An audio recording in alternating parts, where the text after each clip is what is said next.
My life is going to hell. I had just gotten home from work when my wife of 12 years, Lisa, started yelling at me. I waited for this moment because I knew it would come one day. In an effort to be completely honest, my wife had a right to be furious with me. I cheated on her. But in my defense, I will say that she cheated on me, and her cheating began at least 6 months before mine. And if I knew about Lisa's infidelity for many years, then she obviously only now found out about mine. As soon as I opened the front door, Lisa screamed at the top of her lungs, "You pig!" From that moment on, the conversation went downhill. In fact, as I recall, Lisa's opening words were the kindest things she said about me during her tirade. Although I only caught every third word, it was very clear that Lisa had found out that I had a special friend, and she was not very happy. Even if I had managed to get a word in edgewise, I couldn't think of anything to say to calm the situation. So I just stood there, staring at the floor, waiting for the storm to subside. Finally, when Lisa calmed down, she said, "Well, what can you say in your defense? Why don't I just file for divorce?" "Well, for starters," I said softly, "I know you've been having an affair for the last 9 years. So I agree. We should probably get a divorce." "What? What are you talking about?" Lisa was stunned, and the color disappeared from her face. After rummaging through my briefcase, I pulled out several photographs, which I handed to Lisa. These were photographs of her infidelity.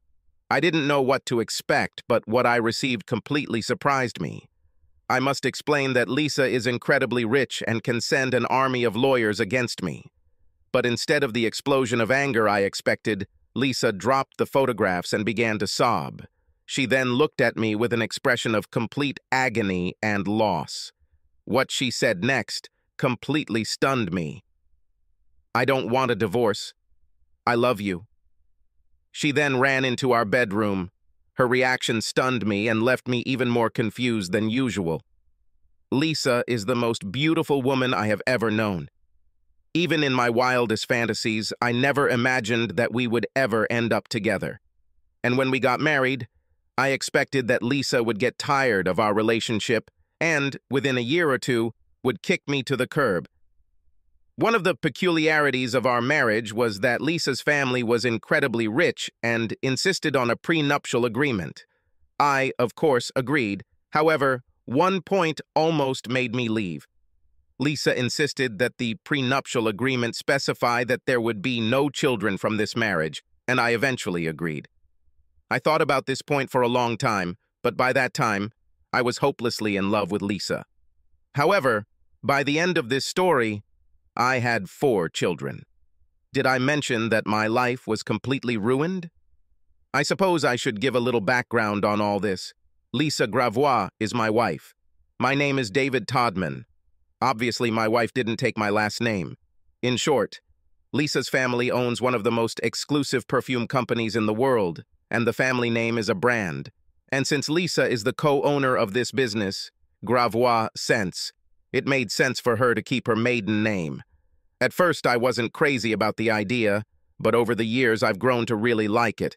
Since Lisa kept her last name and I kept mine, many people do not know that we are married. This gives me a certain amount of anonymity. When we got married, I couldn't believe Lisa chose me. She was a stunning beauty and still is. Lisa is almost 5 feet tall with long black hair and the brightest blue eyes you've ever seen. She had the figure of a model with slightly larger breasts. In fact, Lisa worked as a model for some time during her teenage years. I look good, but I'm not a movie star. I'm a little taller than her. I have sandy hair, and I keep myself in shape. Regardless, Lisa was way out of my league, and I knew it. I met Lisa at a party thrown by my college roommate and his wife in the Hamptons. He traded commodities and was successful. His wife, Beth, attended Vassar with Lisa, and they were very close friends. When I was introduced to Lisa, I was duly impressed, as were all the other men in the room. She simply radiated sexuality and beauty. All the single guys and most of the married guys were drooling. But like I said, she was out of my league, so I started chatting with other single women in the room. I have a friend who once advised me to only date girls in my league or even poach girls from a lower league. Otherwise, you will waste your evening talking to a woman who is about to leave with someone else. However, every time I turned that evening, Lisa seemed to be at my elbow. The first few times I chalked it up to coincidence, but by the fourth time it became clear that Lisa was interested in me. I was flattered, but at the same time felt awkward.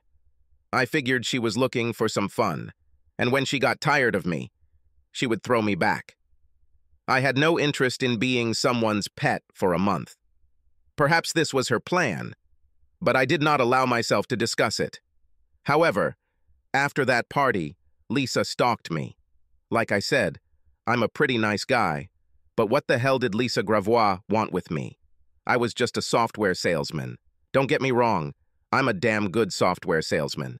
And after just 4 years of working in one company, I became one of the senior sales directors with a salary of around $5,000. But this is nothing compared to what Lisa earns. Her salary, excluding bonuses, is $40 million a year. So I think you can understand why I decided that Lisa was just playing with me. Perhaps my disinterest spurred Lisa on, but in the end, she wore me down. It took her 4 weeks to convince me to go on a date with her. It was 6 months before we slept together and a little over a year before we got married. It was a shamefully extravagant wedding. There were 600 guests, and I heard it cost about $6 million. Of course, her family insisted that I sign a prenuptial agreement. I know that Lisa was embarrassed to ask me about this, but I had no objections. I understood the need for it, and besides, I made good money myself, so I didn't care about her money. And yet, when I agreed to sign the contract, Lisa was incredibly happy. She told me that her family would disown her if she married me without a contract. But according to Lisa, she was going to marry me, come hell or high water. However, I couldn't help but wonder how long our marriage would last. According to the prenuptial agreement, if we divorce before 3 years, I will only receive $500,000. This completely amazed me. I've never heard anyone put the word only in front of $500,000, but things got better. Each year that we remained married for more than 3 years, I received an additional $500,000 or a prorated share for the percentage of the year that we remained husband and wife. In the event of a divorce, Lisa could not make any claims to my assets. On the other hand, I also could not make any claims to her assets. But the best part of this whole arrangement was that I could sleep with the most beautiful woman in the world, and if she threw me out on the street, I would get at least $500,000. Of course, the marriage contract stated that we both agreed to refuse to have children. Although I eventually agreed to this condition, Lisa's parents were adamantly unhappy with the no children clause, but Lisa did not have a close relationship with her parents. Apparently, she only saw them at board meetings and claimed that they liked her brothers better than her. Besides, she already had a battle with them about not having children many years ago. It's no surprise that over the years, we've seen very few of them. And when they came to visit, it was very awkward, especially for me because they looked at me as something lower than pond scum. I have to say that the first 3 years of marriage were truly wonderful. I truly believe that in those blissful years, she truly loved me. But soon after the 3rd anniversary of our marriage, I discovered that Lisa was cheating on me. Our marriage was truly unconventional. Lisa traveled a lot on company business. I'd say she was gone for about a week out of every month. And in the first years, whenever possible, I often traveled with her. Sometimes she would be home for 5 or 6 weeks at a time, but that was rare. However, every time she returned home, she would drive me to exhaustion in the bedroom. My discovery of Lisa's infidelities began with a photograph in the newspaper. Since Lisa is a celebrity, she is often mentioned or illustrated in the gossip pages. So I religiously scanned that section of the newspaper every day. One particular day, I just glanced at a photo from a party in Paris and almost missed it. In the end, it took a magnifying glass to confirm what I thought was in the photo. On the right side of this particular photo, I saw someone who looked like Lisa. I confirmed this with a magnifying glass. So you're probably saying, what's the big deal? This was important because at that particular moment, Lisa was supposed to be in Japan negotiating for the company.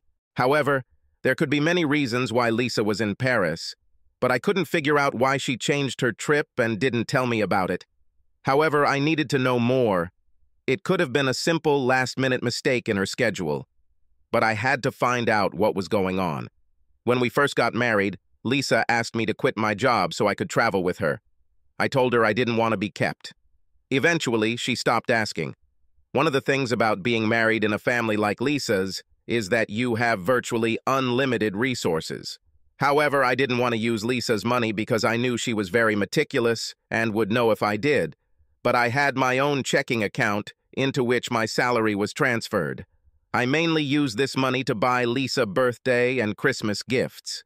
It's not an easy task when you're shopping for someone who has everything. It exhausted me to death. I could neither sleep nor eat. I needed to know what was going on, so I used my personal funds and hired a private investigator. However, even while doing this, I had to be careful. I chose a firm that I knew Gravois had never used before, a reputable firm in St. Louis. After I discovered the photo in the newspaper, I realized that Lisa's work schedule required her to travel much more often than when we first got married. With the new schedule, she was away for an average of 2 weeks out of every month. However, I was puzzled because our sex life was still great. Lisa always seemed genuinely upset when she had to leave and very happy when she returned. I almost convinced myself that I was paranoid. Anyway, a month later, I learned that I wasn't being paranoid. I got the report with the scans, and it was fucking painful. I have never experienced such pain. In the private investigator's report, Lisa's lover was named as Gerard Lavelle, whose family was in the banking business. They owned banks throughout Europe, and Gerard was president of the family holding company. Lisa and Gerard grew up together, and at one time everyone thought they would get married. But then Gerard and Lisa broke up. Lisa married me, and Gerard married a Greek woman named Teresa Apopoulos. Teresa's father was very passionate about shipping. Gerard and Teresa had 3 children. According to the private investigator's report, Gerard and Lisa broke up because he wanted children, and Lisa absolutely did not want them. Apparently, Gerard's family threatened to disinherit him if he agreed to Lisa's demand not to have children. Then I read in the report that Gerard's wife died 6 months ago. So now Gerard was free and could be with Lisa. I walked around depressed for 5 days, trying to understand what was happening. It's obvious that Gerard was Lisa's first love, and they apparently rekindled their relationship. I didn't understand why Lisa didn't file for divorce. In fact, I was completely confused because every time she came home, Lisa would smother me with love. If I didn't know better, I would swear that this woman only loves me. Not only did Lisa seem genuinely excited to see me, but our lovemaking was absolutely amazing. You're starting to realize how shitty my life has been, but it's only going to get worse. My first reaction to the private investigator's report was to meet with Lisa and divorce her, but I thought long and hard about it and came up with 3 reasons that kept me from doing it. First of all, I still loved Lisa, and when we were together, I felt that she really loved me. Secondly, the sex was mind-blowing, and finally, the marriage contract. From a purely financial standpoint, I earned $1,370 for every day I was married to Lisa. I finally decided what I would do after Lisa tried to destroy me with sex before flying off on another trip. In my mind, I said, "To hell with everything. I'll stay married, but I won't be faithful." Even after making this decision, I kept wondering whether I could really cheat on Lisa. One day, as I was pondering my dilemma, one of my sales associates came into my office. Her name was Thelma Johnson, and she was quite an attractive woman. Thelma wasn't even close to Lisa's level, but she had a hot body and a warm, friendly personality. While Thelma was a solid 8.5, Lisa was an 11 or 12. "David, you've been distracted all week," she told me. "Is there anything I can do to help?" I really liked Thelma, and she was a great salesperson. She recently divorced her husband after she caught him cheating. I was surprised that she wasn't as upset about the divorce as I thought. Thelma worked closely with me for over 6 months to secure the contract with Harris Enterprise. This contract provided us with a bonus for the year. I knew Thelma cared about me, but we had always had a professional relationship. However, Thelma was a good listener, so I decided to talk to her about my dilemma with Lisa. Yes, I admitted. I'm confused. I just found out that Lisa is cheating on me. The question I'm struggling with is, should I divorce her or ignore her? That shouldn't be a problem, Thelma said quickly. Divorce this bitch and move on with your life. It's not that simple, I explained. I signed a marriage contract with Lisa. Every year I remain married to Lisa, I receive $500,000. This means that every day I'm married, I earn about $400, which is not small change. Then I listed all the other perks that could come with being married to Lisa. Fancy cars, parties, clothes, expensive watches, and travel on the company jet. Thelma acknowledged that this was indeed something that needed to be carefully considered. She promised to think about it that evening and let me know if she came up with anything. The next day, I was still thinking about my problem when Thelma walked into my office and closed the door. I think I have a solution to your problem, she said, sitting down opposite me. Really, what do you think I should do with Lisa? I asked. I think you should stay with her, Thelma replied and continued, with some changes. Oh, and what changes should I make? I asked, smiling. I was sure that Thelma would suggest that I stay married and just cheat on Lisa. I admit that I was leaning more and more in this direction, but I still had not convinced myself that I should decide to cheat. Although I still loved Lisa, her betrayal hurt me deeply and I found it difficult to cope with. But what Thelma suggested shook me to my core. Like I said, I think you should stay married to Lisa, but you should have your own affair. I raised my hand to stop her from continuing. I've already thought about this. No, my plan includes more than that, Thelma interrupted. Please let me explain, and let me finish before you throw me out of your office. Okay, I said, raising my hands in her direction. The floor is yours. David, I think you are struggling with this decision for 2 reasons, Thelma began. Firstly, because, despite what Lisa did, you still love her. You can't imagine life without her. Besides, although you've thought a lot about having an affair of your own, it doesn't satisfy you in one important way. You told me several times that you really want to have children. This means that just affairs do not solve this desire of yours. Yes, you could get your mistress pregnant, but that would be messy and would almost certainly end your marriage to Lisa. All this is true, I intervened, but I don't see how it will help me solve my problem. I believe I can be the solution, Thelma said, smiling warmly at me. What? Are you offering to become my mistress? Technically, yes, she said with a sly smile. But I want much more. I'm not sure I like the sound of that, I said worriedly. No, David, let me finish. I nodded for her to continue.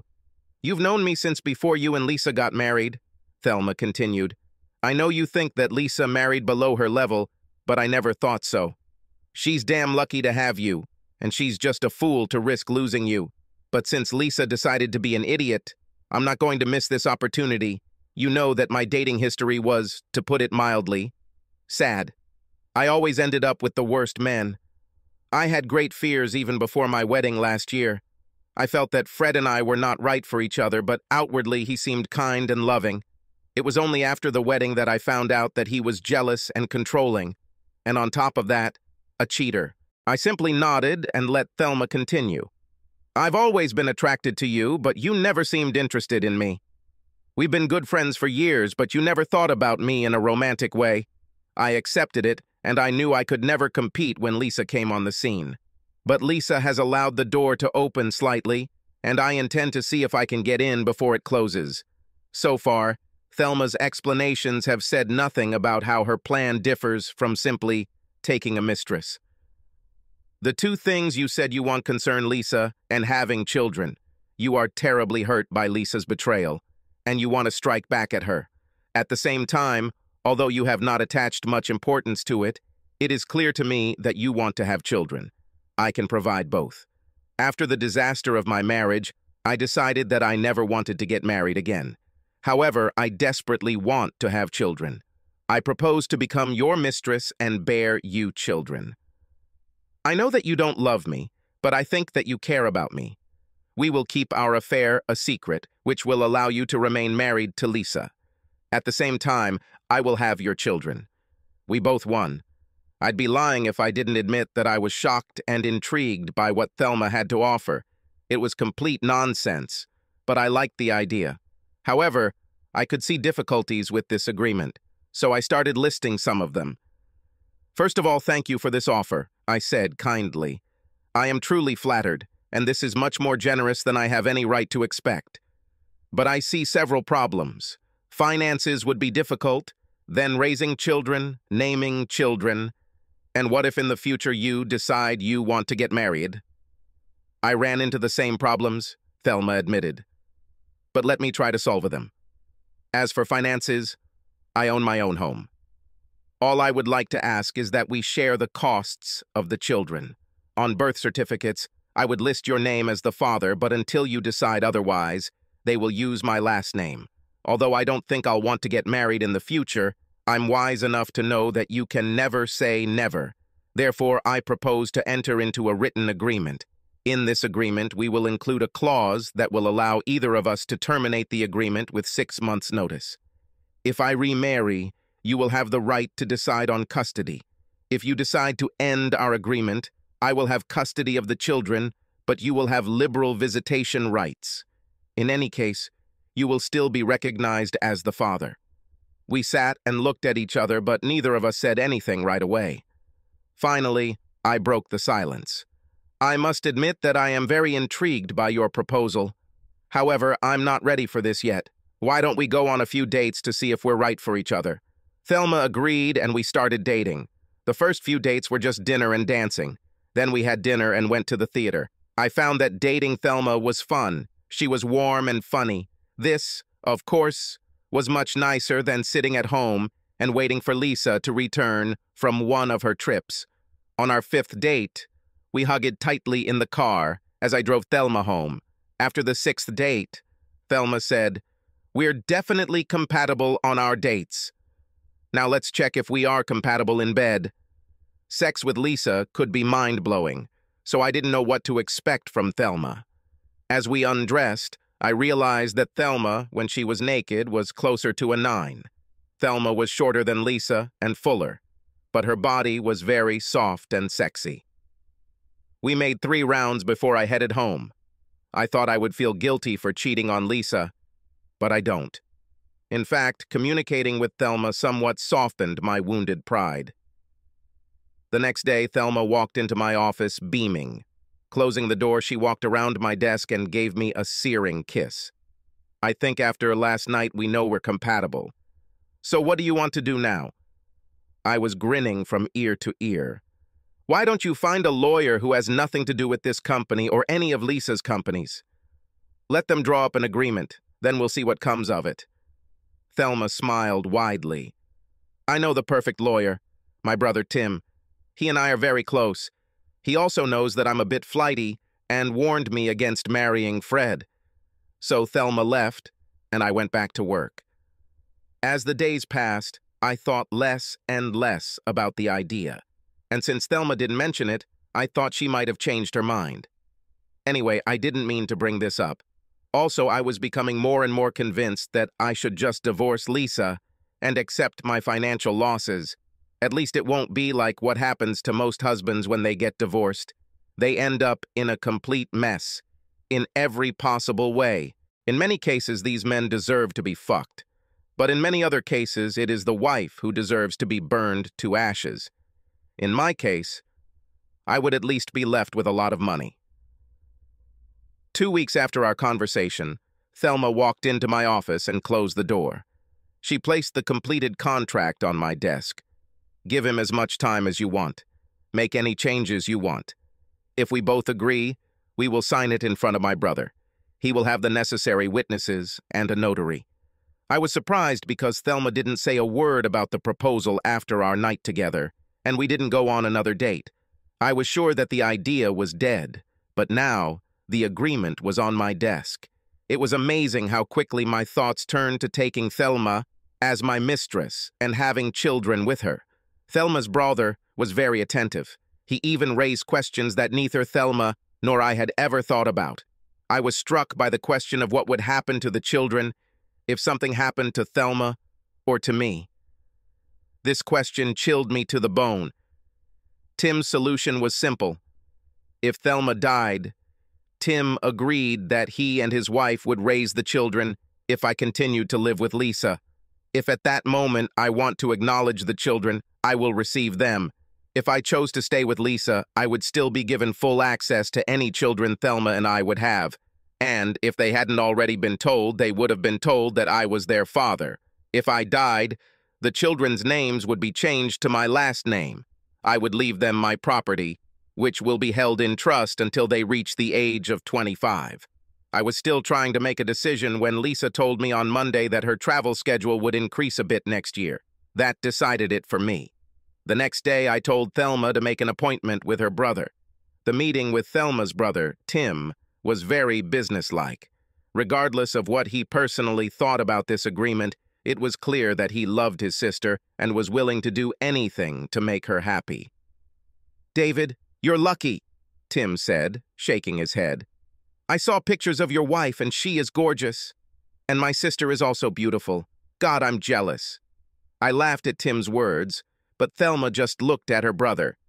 "Tim, Gloria is a wonderful woman, and you are damn lucky to have her. I know, sis, but it would be even better if my secretary wanted such a deal." Tim chuckled and then said quickly, "I'm just kidding.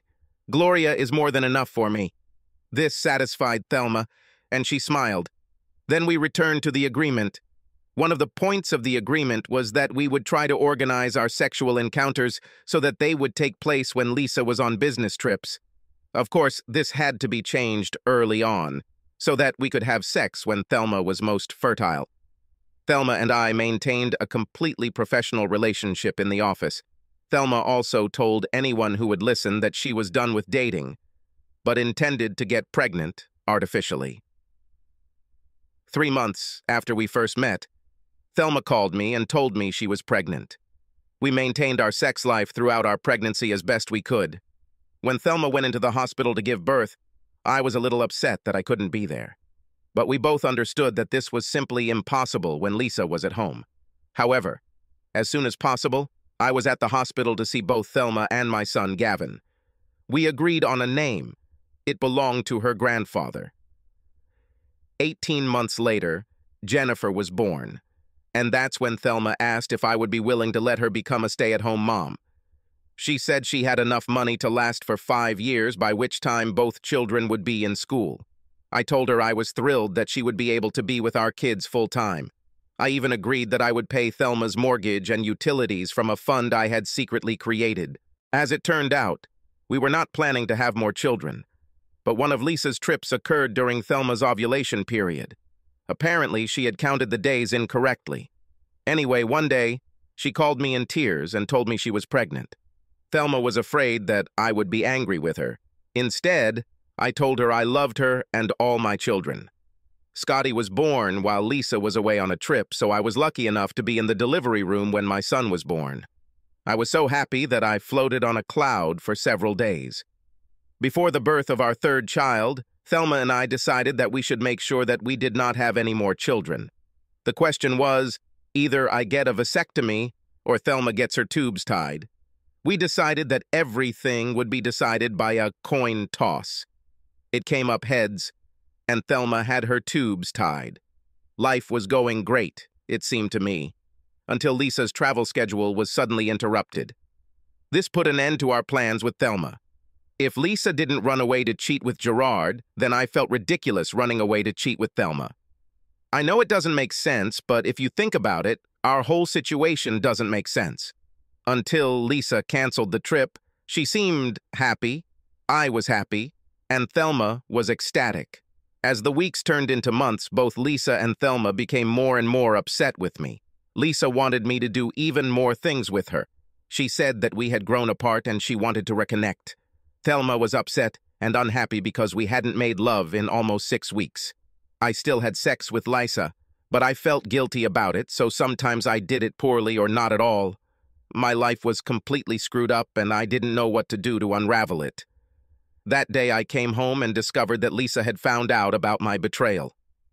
"I think you're right. We should probably get a divorce," I said, relieved that this might be a way out of my predicament. Lisa looked at me in complete shock and burst into tears. Lisa said she loved me and didn't want to get a divorce, and ran into our bedroom. Her reaction took me by surprise, so I followed her to continue the conversation and found her face down on our bed crying. I sat down next to her and pulled her towards me. "You were right, Lisa. We have been moving away from each other for many years.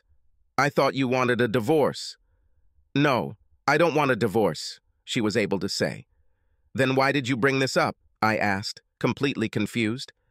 "I thought this would shock you and make you realize that we need to work on our marriage," Lisa said between sobs. "Oh," I said, struggling with what to say next.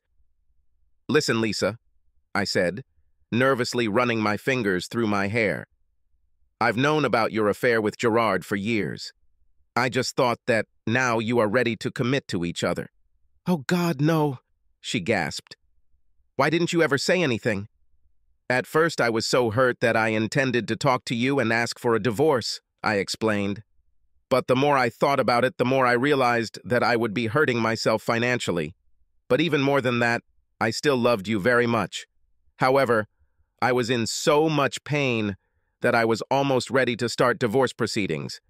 But then, a woman in my office convinced me that there was another way." Lisa had a hard time comprehending this whole situation. Until today, she never suspected that I knew about her affair, and until recently, she had no hint of mine. "So you have a mistress?" Lisa was crying, tears flowing down her cheeks. "You are so cruel. Get out and leave me alone." With every minute, the situation became more and more incredible. Why the hell was she mad at me for having an affair when she started having an affair before me? I decided this was the perfect opportunity to make a quick getaway and spend some time with Thelma and the kids. The situation was so bad that I couldn't believe it could get any worse. But I was wrong. When I showed up at Thelma's, she attacked me. Before I could explain what was happening, she pulled me into the bedroom. We finally spoke when Thelma got hers. "I thought you had lost interest in me," she said meekly. "Now that Lisa was around all the time, I decided that I no longer needed you. I was going crazy, thinking about how I would live without you." I then told Thelma about the strange conversation with Lisa and her emotional outburst. This, in turn, made Thelma cry. My head was spinning so quickly that I felt uncomfortable. "So why are you crying?" I asked when she finally calmed down a little. "Because it's obvious that she's still madly in love with you and will do anything to get you back and keep you." "That doesn't make any sense," I protested. "First of all, Lisa told me to get out. Secondly, she has been happy in other respects for 8 or 9 years. How can she be in love with me?" "I don't know," Thelma cried. "But something has changed, and she definitely wants to keep you. This is unfair. She left you, and I want you." Nothing made sense anymore, so I kissed Thelma, made love to her again, and then went to bed. In the morning, we made love again, and I went to the office. Maybe there I can sort out the mess my life has become. When I arrived at work, Lisa was sitting in my office and did not look happy. "Good morning, Lisa," I said uncertainly. "I don't remember you coming to my office before. So why are you here today?" "You know perfectly well why I'm here," Lisa snapped. "We need to discuss your novelle." With that, I quickly closed the door and returned to my chair. "Okay, what do you want to discuss?" "First of all, who is she?" "Her name is Thelma Johnson, and she used to work for me." "Wait, didn't you put a private investigator on me or something?" "No, one of my friends saw you kissing in a restaurant the other day. My friend tried to follow your girlfriend after you gave her a passionate kiss, but he lost her. Do you intend to continue dating her?" "Oh God," was all I could think of to say. "Well, do you intend to continue dating her?" "Lisa, you won't like what I tell you, but you have to hear it. After I tell you everything, I think you will agree that we need to get a divorce." Sadness appeared in Lisa's eyes, but she nodded.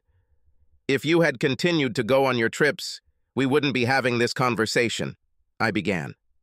What do my trips have to do with this? Lisa asked sharply.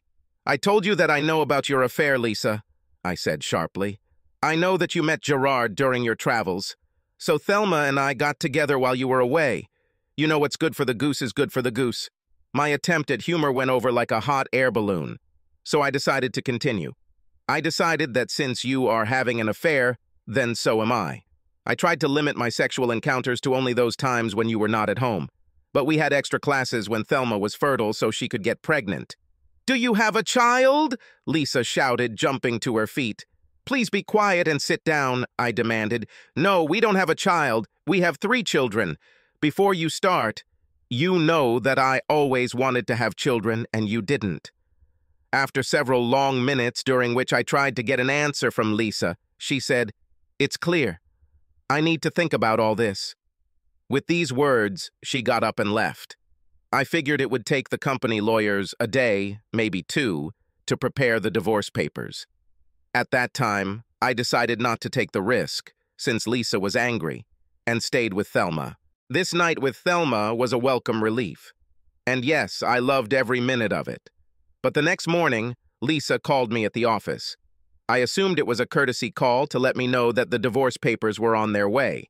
However, what Lisa had to say was the last thing I expected in this world. She wanted to meet Thelma and my children. Listen, Lisa, I said harshly. I know you're angry at me, and we can argue about whether it's justified, but I won't let you drag my children into this, and I definitely won't let you abuse them or Thelma. David, she said calmly, I swear to all that is holy, I will not do anything to embarrass, offend, humiliate, or in any way harm your children, Thelma, or you. I really want to meet your kids, and I desperately want to talk to Thelma. Plus, I'll have a fully qualified nanny to watch the kids while we talk. After our meeting, if you wish to continue with the divorce, I will more than honor our agreement. I thought for a moment and decided that meeting with Lisa might be the best way to get things settled as quickly as possible. However, if Lisa did anything to upset my children or Thelma, it could quickly backfire. Look, I have to ask Thelma, I said, but if she agrees, when and where do you want to meet? Maybe at our house tomorrow at 10 in the morning? Thelma was not happy about meeting Lisa. She believed that if I saw them side by side, I would understand how much better Lisa was. I just rolled my eyes and told her that would be the fastest way to end the divorce. The next day, I took Thelma and the 3 children to Lisa's house. I could tell Thelma was completely intimidated by the house and the size of the estate. The kids were excited because I told them there was a pool, a game room, and an ice cream bar. I rang the bell instead of entering as usual. I was surprised when Lisa opened the door. There were at least 3 servants in the house during the day, and they usually answered the door. David, Lisa said with a smile, you don't have to ring a bell to enter your own home? I wasn't sure what kind of reception I would get, I answered meekly. Lisa introduced us to an overweight, middle-aged woman who seemed quite pleasant. This is Helen, Lisa introduced the nanny.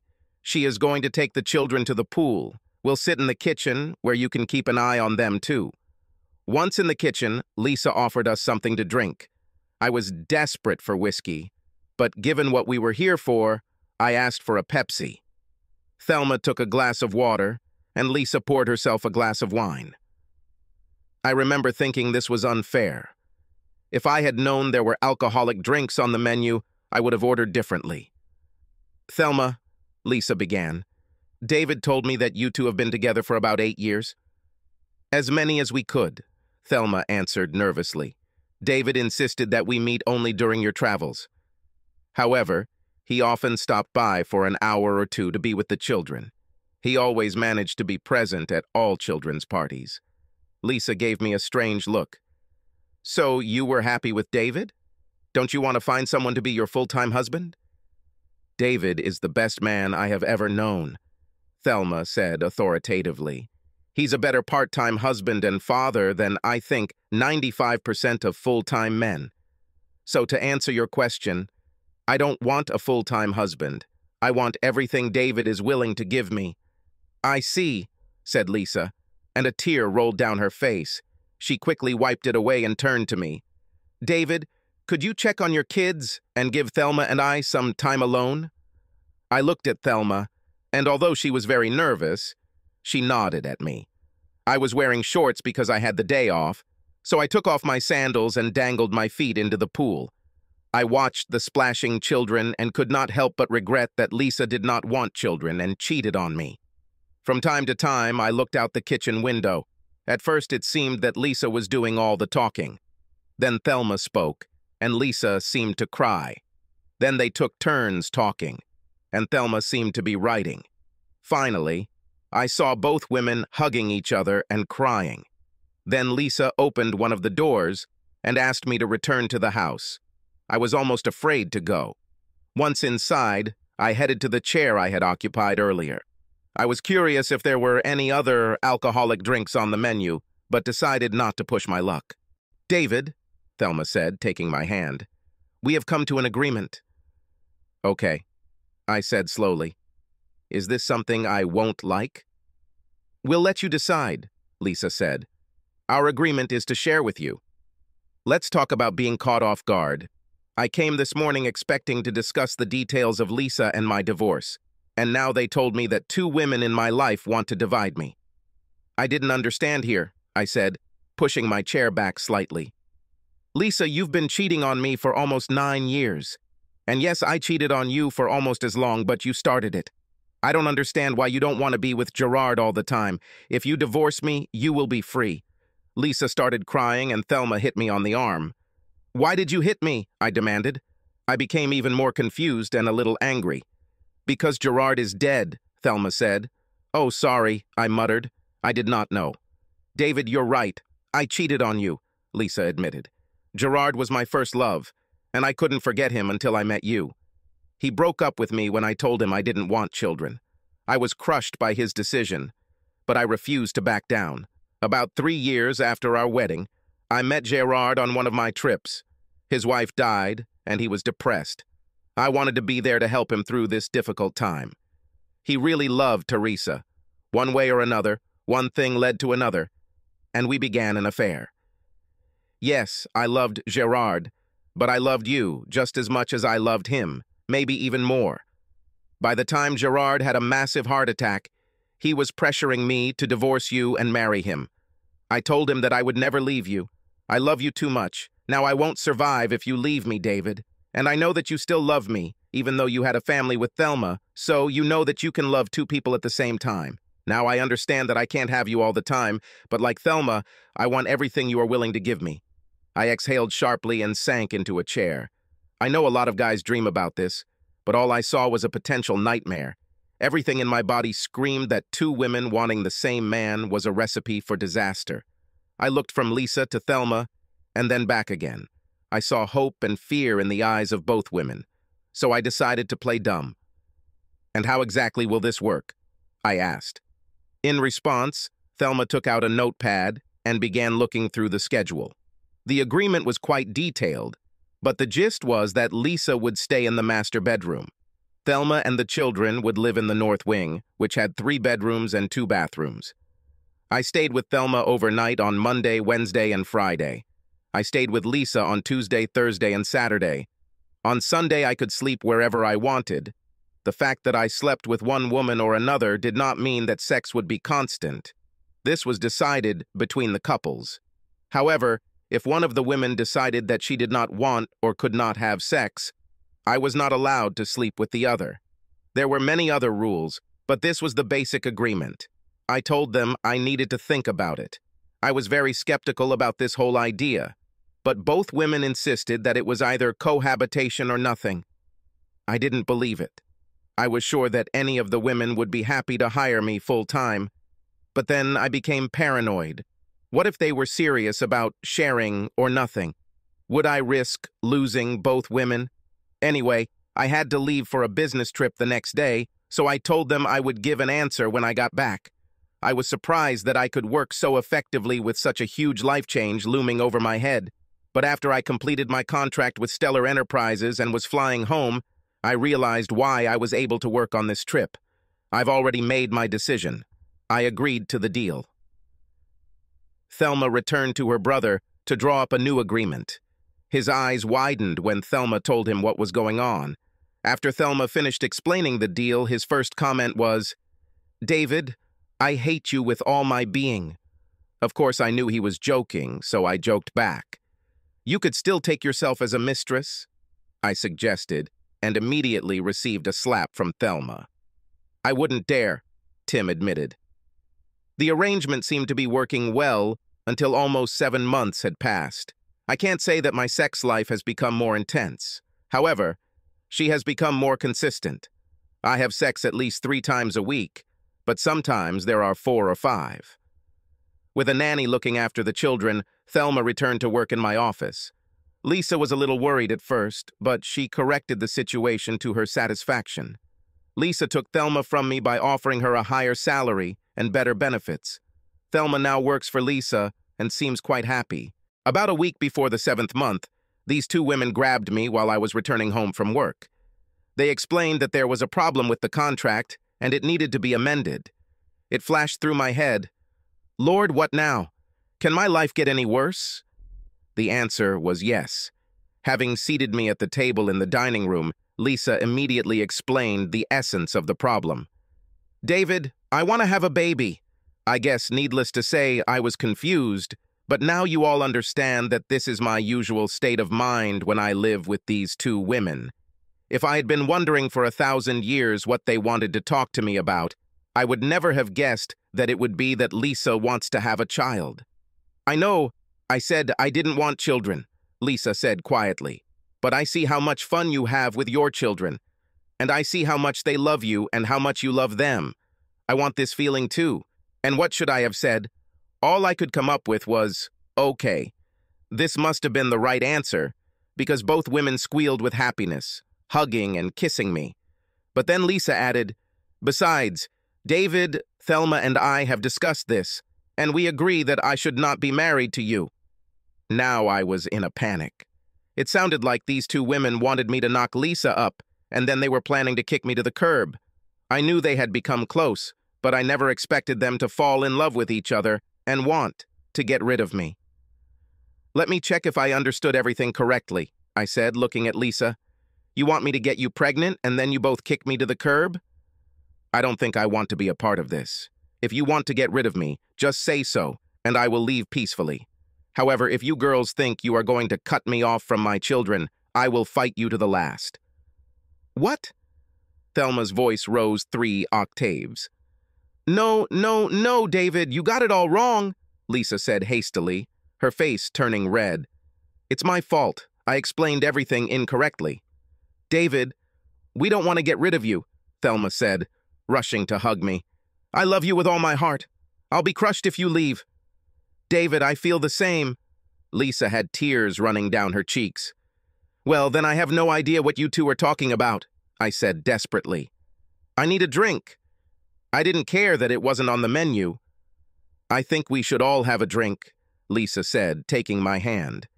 "When we calm down again, I will try to better explain what we want to do. But, David, I want you to understand that we will respect your decision, whatever it is." "Okay, Lisa," I said, finishing my first shot of whiskey. "First, explain to me about the child." "Are you sure you want a child? This is a radical change for you. Of all the things these women discussed before our arrangement, having another child was not one of them. But after Thelma and I started having fun with our kids, it must have started Lisa's biological clock. After some time, the desire to have my own child became irresistible. This new development required changes to the agreement so that Lisa could have me more often, especially when she thought she might be fertile. It took 4 months, but eventually Lisa became pregnant and gave birth to a beautiful baby girl, Charlotte. She has her mother's eyes and my smile. Thelma and the kids adore her. As for the supposed divorce, it was another chapter in my crazy married life. When Lisa talked about not wanting to be married to me, it was just another part of the madness in our ever-changing agreement. More precisely, Lisa didn't talk about us getting divorced right away, but she didn't talk about us staying divorced either. In one of their many conversations, Thelma said, She was worried that her children would face the stigma of having children out of wedlock. Lisa agreed with her and offered a solution. Remember, Lisa has a lot of money, and money can buy almost anything. According to the new agreement, I had to divorce Lisa after the birth of our child. Then I was supposed to marry Thelma, but Lisa was going to change the documents to show that Thelma and I were married at the time our children were born. Then Thelma and I would divorce and I would remarry Lisa. If you're confused, think about how I feel. Shortly after Charlotte was born, I signed divorce papers and married Thelma. I don't know how Lisa did it, but she had a marriage license and the records were changed to reflect my intended marriage to Thelma. I asked Lisa why she didn't just change the records without the marriage ceremony. They told me that this was a woman's business, and I fell silent. The only downside to Lisa having a baby was that Lisa's parents now wanted to visit more often to see their grandson. It added some spice to our lives, and I was sure Lisa's parents didn't buy Lisa's story about having an administrative assistant always on hand. Besides, I caught their glances when they didn't think I would notice them. You're probably wondering what the kids thought of this blended family. Apparently, they didn't think anything of it when they were little. But as they got older, they were told that their mothers were very good friends, and that at different times, I had been married to each of them. They left the rest rather vague. When the children grow up, I have no doubt that they will understand that our family is not entirely ordinary. Subscribe to our channel so that your second chaff doesn't cheat on you, and go ahead and listen to the next story, because this story is nothing compared to the next one. If you're under 18, don't even think about listening to the next one.